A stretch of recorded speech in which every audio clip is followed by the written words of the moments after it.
Bears, bears, bears. Yesterday, we brought you David Rosenberg of Gluskin Chef, and in just a few minutes, the prudent bear himself, David Tice.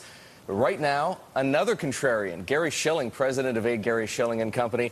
Gary, always great to have you here. Let's talk about the things that you do like, because you really are a contrarian here. We'll get to U.S. stocks in just a couple of minutes, but you like the U.S. dollar. You like treasuries. Why?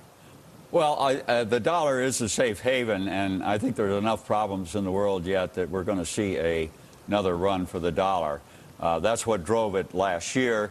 Obviously, when everybody thought that there were no problems anymore starting in March, who needs the dollar, who needs treasuries? But I think we're both back to both of them, and will be. Actually, treasuries have been rallying since June, even though stocks have been strong. Before we move on to treasuries, I'm just interested about this point on the dollar, because a lot of people that we speak with say, honestly, there's just been secular damage done. The U.S. is slowing down, which seems to concur with your forecast, and other countries are going to pick up. So therefore, most people are just saying over the next year or two, the greenback just has to trend lower. But well, I'm convinced that the world's economy is still driven by the U.S. consumer. That's what drove it in the last 25 years, as consumers were on a borrowing and spending spree. They reduced their saving rate from 12% to essentially zero.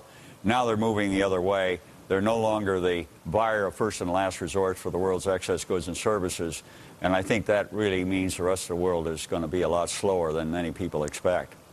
all right. Okay, let's talk about treasuries, because the one thing everybody is discussing anyway when you talk about treasuries, inflation. Inflation versus deflation. John Taylor, you know him well, over at the Hoover Institution, professor at Stanford, says he thinks the Fed's going to have to raise rates at the beginning of next year. You see a prolonged period of deflation. I do, because you've got basically an excess supply world. You look at what globalization has done, what technology has done to increase supply. You look at the actual deflation we've had in houses and stocks in well, the dot-com blow-off, and more recently the decline. I mean, basically, when you've got more supply than demand, you've got downward pressure. And as far as the financial area, look what's happening to loan demand. Look what's happening to money supply. It's actually contracting now when supposedly the economy is picking up. I think this is indicating that whatever the central banks do has been being more than offset in the private sector as we get deleveraging. Speaking of central banks, when do you think the Fed indicates an exit strategy? Oh, I think that's years down the road. The economy, we're looking for economy growing over the next 10 years at a 2% annual rate, real GDP. Now, that contrasts with 3.7% in the solid days between 1982 and 2000. And by the way, you need 3.3% just to keep unemployment stable. And as a result, I think we're going to see a lot of pressure on the government in the years ahead to create jobs. Healthcare is one of the areas I think they will be created in. Gary, one quick question before we go.